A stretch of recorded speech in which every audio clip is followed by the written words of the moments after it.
इधर तेरे आया सवाली और दे दूं मैं प्रेम परीक्षा, अगर हो पूरी इच्छा और दूंगा मैं शीश चढ़ा चढ़ा ब्याह करवा दे मैया। आएगा चले लगा के ताली कहिए, सुन रे माँ शेरा वाली कर तेरे आया सवाली, सुन रे माँ शेरा वाली कर तेरे आया सवाली, दे दूं मैं प्रेम परीक्षा अगर हो पूरी इच्छा, दे दूं मैं प्रेम परीक्षा अगर हो पूरी इच्छा, दूंगा मैं शीश चढ़ा चढ़ा ब्याह करवा दे, दूंगा मैं शीश चढ़ा चढ़ा करवा दे। जय हो जय हो जय हो।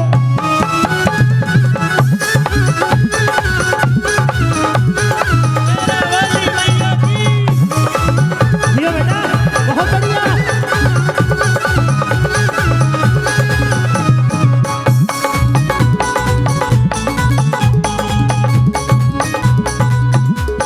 सुनिए, जो भी जहां पर बैठे हैं जरा ध्यान से सुनिए।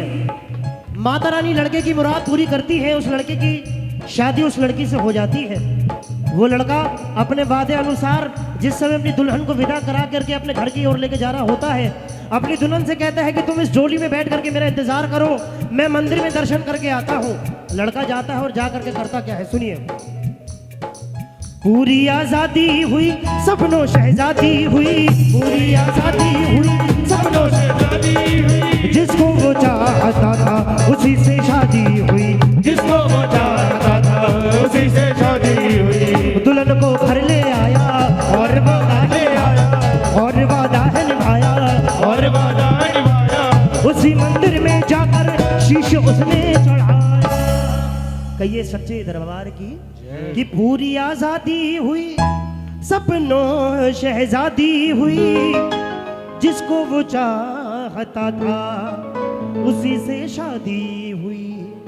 दुल्हन को घर ले आया और वादा है निभाया, उसी मंदिर में जाकर शीश उसने चढ़ाया। और जैसे शीश काट के चढ़ाया तो होता क्या है कि लहू का फुहारा बहा बहा ब्याह करवा दे मैया, लहू का फुहारा बहा बहा ब्याह करवा दे। अच्छा, यहाँ तक का भजन किस किस को समझ में आया है? जरा लंबे हाथ को उठाइए। जो जिसको भजन समझ में आया है जरा लगा के ताली। 1 2 3 4।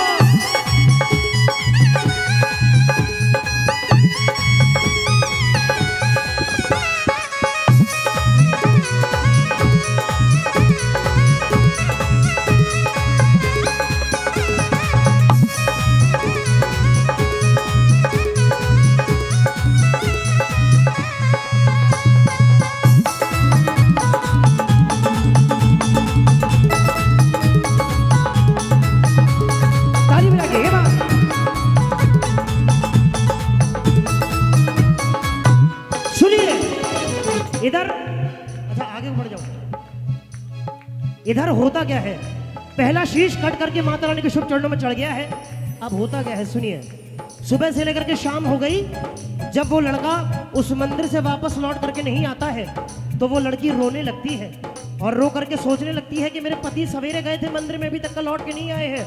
तो वो लड़की उस मंदिर में जाती है और जा करके देखती है तो उसके पति का सर धड़ से अलग पड़ा हुआ होता है, कटा हुआ पड़ा होता है। तो वो लड़की रोने लगती है, मंदिर में जा करके देखती है और उसको नजारा क्या दिखता है सुनिए।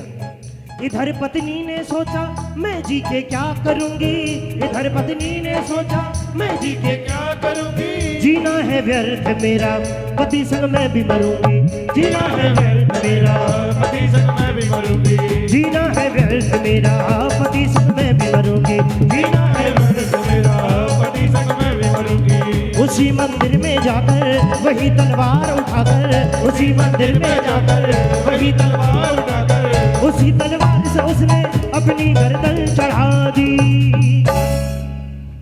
इधर पत्नी ने सोचा मैं जी के क्या करूंगी, जीना है व्यर्थ मेरा पति संग में भी मरूंगी। ये हिंदुस्तान की नारियां हैं आदरणीय बड़े भैया। हिंदुस्तान की नारियां ऐसी हैं जो अगर अपनी पे आ जाए तो पति के लिए जान। हाँ, ये बातचीत बहुत अच्छे गए आपके। अगर अपनी पे आ जाए तो पति के लिए जान दे भी देंगी, और अगर नहीं पटी तो ड्रम में भी डाल देंगी। यही खेल है ये सच्चे दरबार की। हाँ, इधर पत्नी ने सोचा मैं जी के क्या करूंगी, जीना है व्यर्थ मेरा, पति संग में भी मरूंगी। उसी मंदिर में जाकर वही तलवार उठाकर, उसी तलवार से उसने अपनी गर्दन चढ़ा दी। कितने सर चढ़ गए, जरा कस के बोलिए, कितने सर चढ़ गए। अब जैसे दूसरा शीश चढ़ा तो होता क्या है, माता का मंदिर हिला हिला व्याह करवा दे भैया, माता का मंदिर हिला हिला व्याह करवा दे। एतबार नहीं करना,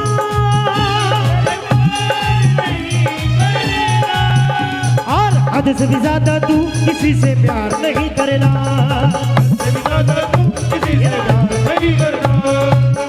उन दोनों की लाश उसी मंदिर में पड़ी है।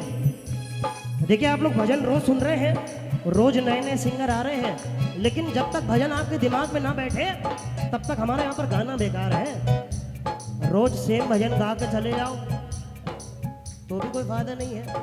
अब भैया ने बुलाया है तो कोई सिंगर आए, अपनी चीज दिखाओ। क्यों अन्नू भैया, आप सुनिए होता क्या है। उन दोनों की लाश मंदिर में पड़े पड़े 3 दिन हो गए, और जब तीसरा दिन हुआ तो दुल्हन का भाई अपनी दुल्हन की विदाई कराने के लिए, हाँ, विदाई के लिए जा रहा होता है। जैसे ही भैया जाता है, बीच में मंदिर पड़ता है। मंदिर जब पड़ता है तो वो भाई सोचने लगता है कि इस मंदिर के बाहर तो वही डोली रखी है जिसमें मैंने अपनी बहन को बिठाल करके विदा किया था। अब जैसे ही सामने मंदिर दिखता है, सोचता है कि मैं अपने बहन और बहनों से मिलने के लिए जा रहा हूँ, चलो एक काम ये करता हूँ, मैं उस मंदिर में जा करके माता रानी के दर्शन कर लेता हूँ। जैसे ही मंदिर के अंदर गया तो देखिए आखिरकार होता क्या है।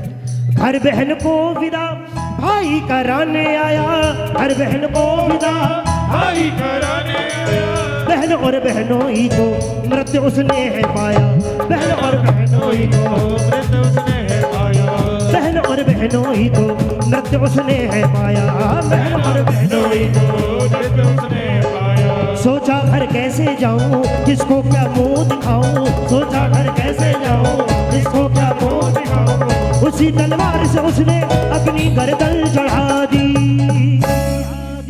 सोचा घर कैसे जाऊं, किसको क्या मुंह दिखाऊं, उसी तलवार से उसने अपनी गर्दन चढ़ा दी। अब जैसे 3 शीश चढ़ गए तो होता क्या है, माता रानी प्रकट होती है। कहिए सच्चे दरबार की, कहिए दुर्गा मैया की, मिलके कहिएगा जी जय माता दी। सच्चे दरबार की। जैसे तीनों के गर्दन चढ़ गई, माता रानी आती है और आ करके देखती है और माता कहती है, कैसा अनर्थ हुआ हुआ क्या कर डाला मैया, कैसा अनर्थ हुआ क्या कर डाला। अरे जोर से बोलो, अरे सारे बोलो, अरे मिलकर बोलो, जोर से बोलो, अरे सारे बोलो। अब माता रानी आ गई। माता रानी ने देखा कि यहाँ पे 1 नहीं 2 नहीं 3 गर्दन पड़ी हुई है। अब माता रानी की कृपा होती है। क्या कृपा होती है? माँ ने अपनी शक्ति से तीनों को जिंदा किया, माँ ने अपनी शक्ति से तीनों को जिंदा किया, लेकिन माँ ने जल्दी में थोड़ा सा भूल गया, लेकिन माँ ने जल्दी में थोड़ा सा भूल गया, लेकिन माँ ने जल्दी में थोड़ा सा भूल गया, लेकिन माँ ने जल्दी में थोड़ा सा भूल गया, लेकिन माँ ने जल्दी में थोड़ा सा भूल किया। क्या भूल किया? पति के सर को माँ ने भाई के धड़ से जोड़ा, और भाई के धड़ को माँ ने पति के, और जैसे ही जोड़ा तो वो लड़की रोने लगी और रो करके कहने लगी, है माँ कैसा अनर्थ किया या क्या कर डाला भैया, कैसा अनर्थ किया क्या कर डाला। अरे छोटी छोटी रातें लंबी हो जाती है, छोटी छोटी रातें लंबी हो जाती है, अरे बैठ बिठाए यूं ही नींदें खो जाती है, बिठाए यूं ही आंखों में इंतजार होता है जब किसी को किसी से प्यार होता है, जब किसी को किसी से प्यार होता है। अब इधर वो लड़की रोने लगी, कहने लगी कि माता रानी आपने कैसा अनर्थ किया है, अब मैं किसको राखी बांधूंगी, मैं किसको साजन कहूंगी। तो माता रानी वरदान देती है, भैया इसकी थोड़ी आवाज बढ़ा दीजिए। माता रानी वरदान देती है, क्या वरदान देती है सुनिए। माँ ने वरदान दिया चित चोरनी बनोगे, माँ ने वरदान दिया चित चोरनी बनोगे, अगले जन्म में दोनों मोर मुरनी बनोगे, अगले जन्म में दोनों मोर मुरनी बनोगे, अगले जन्म में दोनों मोर मुरनी बनोगे, अगले जन्म में दोनों मोर मुरनी बनोगे। की माँ ने वरदान दिया चित चोरनी बनोगे, अगले जन्म में दोनों मोर मुरनी बनोगे। देखिए वो लड़की तब भी रोने लगी, बोली माता ये नाइंसाफी है, मैं आपकी इस जो आपने हमारा फैसला किया है इसमें अभी भी काफ़ी सारे फासले हैं। माता रानी से लड़की कहने लगती है कि चलो हम दोनों तो मोर मोरनी बन जाएंगे, लेकिन हमारे जो भाई की मृत्यु हुई है आखिरकार इसका क्या होगा। ध्यान से सुनिएगा आप लोग, बेटा आखिरकार इसका होगा क्या। तो माता रानी कहती है कि जिस समय तुम्हारे पति मोर बनेंगे, ध्यान दीजिएगा, ध्यान देने वाली बातचीत है, ये आपको कहीं और बातचीत सुनने को नहीं मिलेगी, केवल आदित्य महाजन के पास मिलेगी। अगर चाचू आई लव यू तो सुनिएगा, माता रानी कहती है कि जिस समय तुम्हारे पति मोर बन के अपने पंखों को फैला करके नाचेंगे, जिस समय तुम्हारे पति मोर बन के, देखिए दो प्रकार के मोर होते हैं, एक तो वो जो कि आपने देखा है, एक मोर वो भी होता है चाचा जी, मान लो कोई बदमाशी कर रहा है 10-15 उसे लपेट दे, वो भी मोर बन जाता है।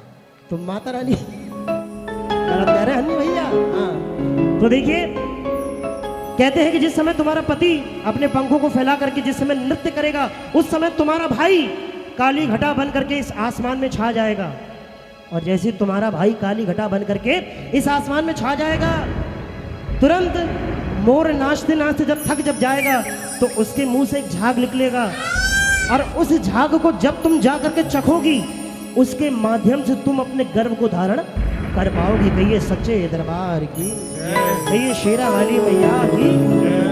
मिलन ना होए तुम्हारा जानता है जग सारा, भगत ने कही कहानी, कहानी बहुत पुरानी। अब जिसको भजन अच्छा लगा जरा लंबे हाथ को उठाइए, ये दोनों हाथ बिल्कुल सीधे उठाइए और लगा के ताली कहिए। वेद और पुराणों में लिखा लिखा मैंने